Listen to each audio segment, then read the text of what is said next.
vaxtınız xeyir. Yaşa xanım Nəbiyevanın təqdimatında TV1 xəbəri izləyirsiniz. Prezident İlham Əliyev Azərbaycan Memarlıq və İnşaat Universiteti əməkdaşlarının təltif edilməsi haqqında sərəncam imzalayıb. Prezident İlham Əliyev Milli Bayram münasibəti ilə Qətər dövlətinin əmri Əlahəzrət Şeyx Təmim bin Həməd Al Tanini və qardaş Qətər xalqını təbrik edib.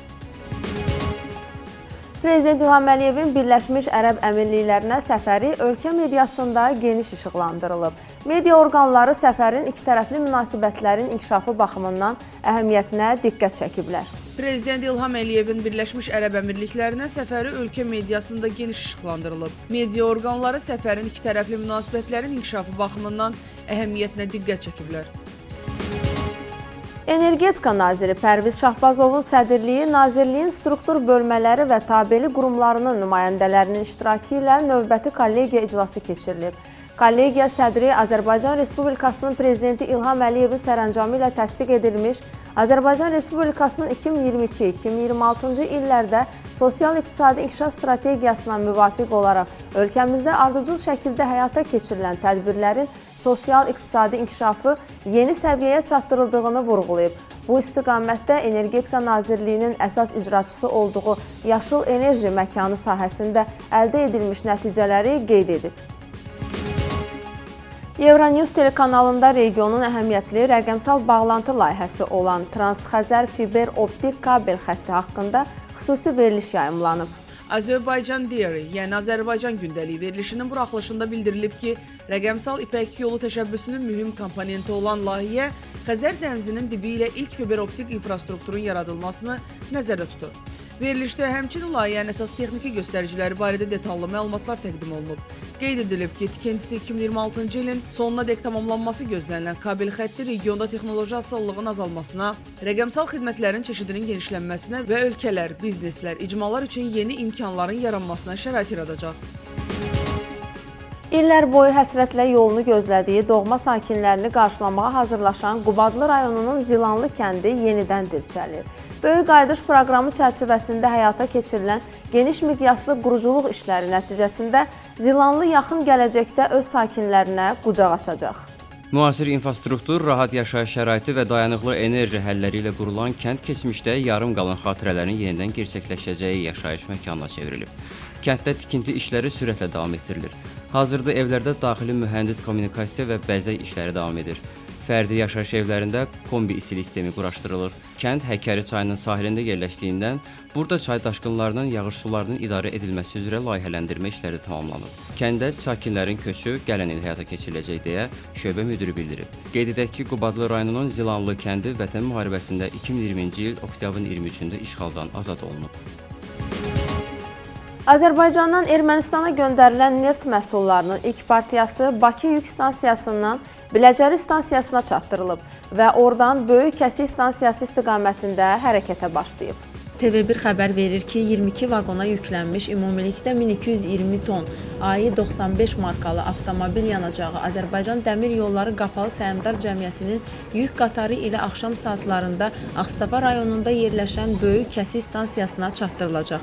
Yük daha sonra Gürcüstan ərazisindən tranzit keçməklə Ermənistana göndəriləcək. Qeyd edək ki, Azərbaycan Prezidenti İlham Əliyevin oktyabr ayında imzaladığı qərarla işğal dövründən bəri qüvvədə olan Azərbaycandan Ermənistana yüklərin tranziti ilə bağlı məhdudiyyətlər aradan qaldırıldıqdan sonra bu istiqamətdə daşımalar davam edir. Azərbaycan Respublikasının Cinayət Məcəlləsinin sülh və insanlıq əleyhinə cinayətlər, müharibə cinayətləri, habelə terrorçuluq, terrorçuluğu maliyyələşdirmə ilə bağlı maddələr ilə və digər ağır cinayətlərdə təqsirləndirilən Ermənistan vətəndaşı Ruben Vardanyanın barəsində cinayət işi üzrə məhkəmə prosesi dekabrın 18-də davam etdirilib.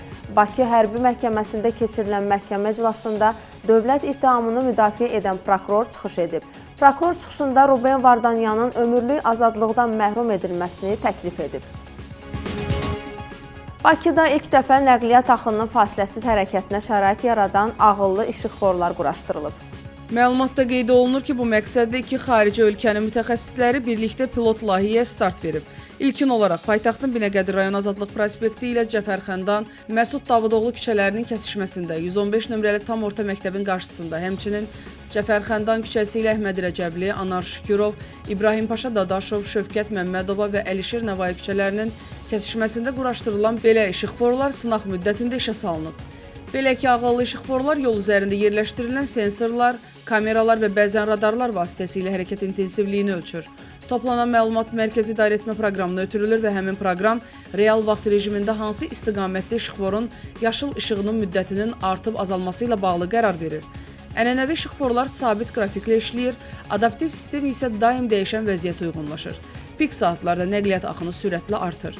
Ənənəvi işıqforlar bu artımı nəzərə almır, nəticədə uzun növbələr yaranır. Adaptiv sistem isə avtomatik olaraq həmin istiqamətə daha çox yaşıl işıq ayırır.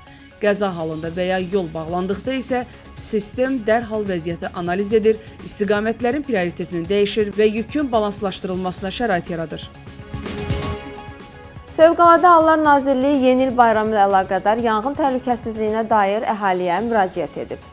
Fövqəladə Hallar Nazirliyi əhaliyə, o cümlədən yeni il şənliklərinin keçirildiyi məkanların rəhbərlərinə müraciət edərək yanğın təhlükəsizliyi qaydalarına riayət etməyin vacibliyini xatırladır. Belə ki, evlərdə və şənlik məkanlarında bəzədilən küknar ağacı yerə möhkəm bərkidilməli, ağacın budaqları tavana və divara toxunulmamalı, işıqlandırmada saz və standarta uyğun elektrik qurğu və cihazından istifadə edilməli, ağac tez alışan oyuncaqla bəzədilməməli, qapalı məkanda atəşfəşanlıq edilməməli və şənlik keçirilən məkanı tərk edərkən işıqlandırıcı cihazlar elektrik şəbəkəsindən ayrılmalıdır. Bildirilir ki, qanunvericiliyə əsasən mülkiyyət formasından asılı olmayaraq, tədbir keçirilən bütün obyektlər və müəssisələrin rəhbərləri yanğın təhlükəsizliyinin təmin edilməsinə cavabdehlik daşıyırlar. Salyan rayonu ərazisində bir nəfərin ölümü ilə nəticələnən ağır yol nəqliyyat hadisəsi baş verib. Hadisə səhər saatlarında Ələt-Astara avtomobil yolunun Salyan rayonu Aşağı Kürkəndi kəndi ərazisində qeydə alınıb. Qəza zamanı minik avtomobili və avtobus toqquşub. Hadisə nəticəsində avtomobildə sıxılı vəziyyətdə qalan Zeyqəm İbrahimov ölüb. Qəza yerinə Fövqəladə Hallar Nazirliyinin xilasediciləri cəlb edilib. Nəqliyyat vasitəsində qalan meyit çıxarılaraq aidiyyəti üzrə təhvil verilib. Faktla bağlı araşdırma aparılır. Bakıda narkokuryerlikdə şübhəli bilinən şəxs saxlanılıb. Nəsimi rayon polis idarəsinin əməkdaşları tərəfindən narkotiklərin qanunsuz dövriyyəsinə qarşı növbəti əməliyyat keçirilib. Əməliyyat zamanı narkokuryerlikdən şübhəli bilinən 36 yaşlı Emin Mirzəyev saxlanılıb. Onun üzərindən və Qaradağ rayonu Qızıldaş qəsəbəsində yaşadığı ünvandan 11 kiloqrama yaxın marixuana və elektron tərəzilər aşkarlanıb. Saxlanılan şəxs ifadəsində narkotik vasitələrini sosial şəbəkədə tanış olduğu, şəxsiyyəti istintaqla araşdırılan İran vətəndaşı vasitəsilə əldə etdiyini və paytaxt ərazisində müxtəlif ünvanlara çatdırılmağı planlaşdırdığı bildirib. Faktla bağlı cinayət işi başlanılıb. Saxlanılan şəxs barəsində həbs qəti imkan tədbiri seçilib. İndi isə dünyada baş verən xarici xəbərlərə diqqət yetirək. Qazaxıstanda Keles çayı üzərində yerləşən körpü uçub. TV1 xəbər verir ki, hadisə ötən gecə Türkistan vilayətində baş verib. Körpüdə hələ 7 ay əvvəl çat yarandığı qeyd olunub. Qəza vaxtı körpüdə nəqliyyat vasitəsi olmayıb, xəsarət alanlar yoxdur. Amerika Birləşmiş Ştatları hərbiçiləri Sakit Okeanın beynəlxalq sularında narkotik daşıdığı ehtimal edilən daha bir gəmini vurub və nəticədə 4 nəfər həlak olub. Amerika Birləşmiş Ştatlarının Cənub Komandanlığının sosial şəbəkədə yaydığı məlumata görə, gəmi Birləşmiş Ştatlarda terrorçu qruplaşma kimi tanınan təşkilat tərəfindən istifadə olunurdu. ABŞ kəşfiyyatı gəminin Şərqi Sakit Okeandan məlum narkotik ticarəti marşrutları ilə hərəkət etdiyini və narkotik alveri əməliyyatlarında iştirakını təsdiqləyib. Yüzlərlə fermer traktorlarla Brüsselə daxil olaraq yolları bağlayıb və bəzi yerlərdə konteynerləri yandırıblar. Etiraz aksiyası Avropa İttifaqı liderlərinin ticarət və kənd təsərrüfatı siyasətini müzakirə etdiyi vaxtda təsadüf edib. Avropanın müxtəlif ölkələrindən olan fermerlər bildirirlər ki, kənd təsərrüfatı sektoru artıq bir neçə ildir ki, böhran vəziyyətindədir. Onlar Avropa İttifaqının Mercosur kimi ticarət sazişləri və ümumi kənd təsərrüfatı siyasətinin büdcəsində mümkün ixtisarlar vasitəsilə dolanışıq imkanlarını zəiflətməkdə ittiham edirlər. Avropa Şurasının binası yaxınlığında etirazçılar od qalayıb, fişənglər buraxdığı zaman polis vəziyyətə nəzarət etmək üçün su şırnaqlarından istifadə edib. Bu etiraz aksiyası büdcə prioritetləri və ticarət razılaşmaları ilə bağlı qərarlar verən Avropa İttifaqı rəhbərliyi üzərində təzyiqləri daha da artırır. Fermerlər bu razılaşmaların rəqabəti gücləndirəcəyindən və məhsul qiymətlərini aşağı salacağından narahatdılar. Albaniya parlamentində hökumətə qarşı korrupsiya ittihamları səbəbindən gərginlik yaranıb. Parlament binasında müxalif deputatlar və polis arasında qarşıdurma baş verib. Hadisə zamanı bir qrup deputat qanun layihəsi ilə bağlı müzakirələr zamanı etiraz olaraq polis işçiləri ilə toqquşub. Məlumata görə qarşıdurma zamanı bəzi deputatlar partlayıcı maddələri yandıraraq diqqəti cəlb etməyə çalışıblar. Polis isə vəziyyəti nəzarət altına almaq üçün binaya daxil olub və qarşıdurmanı dağıtmağa çalışıb. Müxalif deputatlar toqquşmanın səbəbini qanun layihəsi ilə bağlı narazılıq və hökumət siyasətinə etiraz olaraq izah ediblər. Onlar qanun layihəsinin ölkədə demokratiya və vətəndaş azadlıqlarını məhdudlaşdırdığını iddia edirlər. Parlament administrasiyası isə hadisəni pisləyərək zorakılıq və qarşıdurmaların qanunvericilik prosesinə mane olduğunu bildirir. Rəsmi açıqlamada deyilir ki, bütün hadisələr hüquqi qaydada araşdırılacaq və məsul şəxslər cəzalandırılacaq. BMT İnsan Hüquqları Ofisinin hesabatına görə apreldə Sudanda qida çatışmazlığından əziyyət çəkən Zamzam qaçqın düşərgəsi Sudanın Rapid Support Forces adlı hərbi qruplaşma tərəfindən işğal edilib. Nəticədə mindən çox mülki şəxs öldürülüb. Hesabata görə aprelin 11-dən 13-ədək hücumdan əvvəl qərbi qruplaşma düşərgəyə ərzaq və yardımların daxil olmasına mane olub. İşğal zamanı mülki şəxslərə qarşı hücumlar təşkil edilib. Sağ qalanlar isə kütləvi qətllər, işgəncələr verilib və girov götürülüb. Düşərgədə ən azı 319 nəfər öldürülüb və qaçmağa çalışanlar edam edilib. BMT hesabatında deyilir ki, bu dəhşətli hüquq pozuntuları əvvəlki işğallar zamanı müşahidə olunan hallarla uyğun gəlir.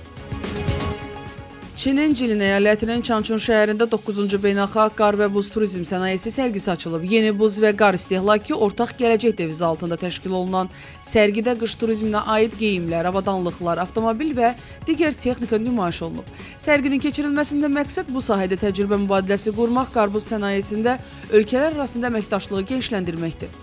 Dekabrın 22-sədək davam edəcək sərgidə Çin başda olmaqla 19 ölkə təmsil edən 420 şirkət buz və qar turizminə aid ən son avadanlıq və texnologiyaları təqdim edir. Sərgidə həmçinin sektorun inkişafı və ölkələr arasında əməkdaşlığın dərinləşməsi üçün bir sıra yan tədbirlər də keçirilir.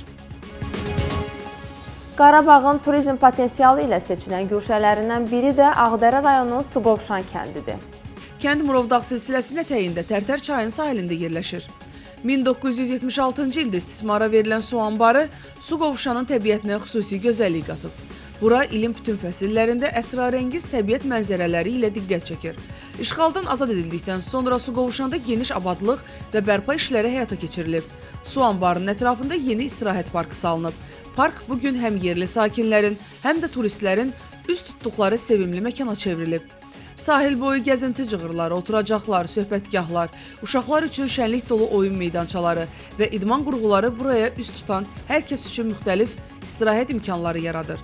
Parkda həmçinin turist informasiya mərkəzi, kafe, estekada, avtodayanacaq yaradılıb. Dağ havasının təravəti, su anbarının əks-sədalı səssizliyi və ərazinin füsunkar mənzərələri bura gələn hər kəsə unudulmaz duyğular bəxş edir. Tərtərdən və Naftalandan çəkilən yeni avtomobil yolları isə turistlərin Suqovuşana rahat gediş-gəlişini təmin edir.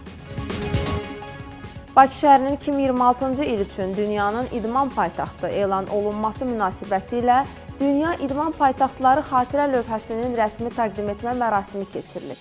Bakı şəhərinin 2026-cı il üçün dünyanın idman paytaxtı elan olunması münasibəti ilə dekabrın 16-sında Bakı şəhər icra hakimiyyətində Dünya İdman Paytaxtları xatirə lövhəsinin rəsmi təqdim etmə mərasimi keçirilib. İdman ictimaiyyəti nümayəndələrinin iştirak etdiyi tədbirdə Bakı şəhər icra hakimiyyətinin başçısı Eldar Əzizov, Gənclər və İdman naziri Fərid Qayıbov və Monako knyazlığının sabiq təhsil, Gənclər və İdman naziri İzabel Bonnal çıxış ediblər. Sonra Dünya İdman Paytaxtı titulu rəsmi olaraq 2025-ci il üçün dünyanın idman paytaxtı olan Monakodan Bakıya təhvil verilib. Qeyd edək ki, İdman Paytaxtı layihəsi Avropa İdman Paytaxtları və Şəhərləri Federasiyasının Brüsseldə yerləşən qeyri-kommersiya assosiasiyasıdır və hər il müxtəlif qitələrdən şəhərlərə idman paytaxtı və digər idman sahəsi üzrə mükafatlar təqdim edir. Bu titul və mükafatlar etik prinsiplər əsasında verilir və cəmiyyətin sosial inteqrasiyası, psixofiziki rifahı və həyat keyfiyyətini yüksəldirməsinə xidmət edir. İndi isə hava haqqında məlumatla tanış olaq. Milli Hidrometeorologiya Xidmətinin məlumatına əsasən Bakıda və Abşeron yarımadasında hava şəraitinin dəyişkən buludlu olacağı, arabir tutulacağı, əsasən yağmursuz keçəcəyi gözlənilir. Cənub-qərb küləyi səhər şimal-qərb küləyi ilə əvəz olunacaq. Havanın temperaturu gecə 2-5, gündüz 7-10 dərəcə isti olacaq. Bu saata çatdıracaqlarımız bu qədər. Sağ olun, salamat qalın.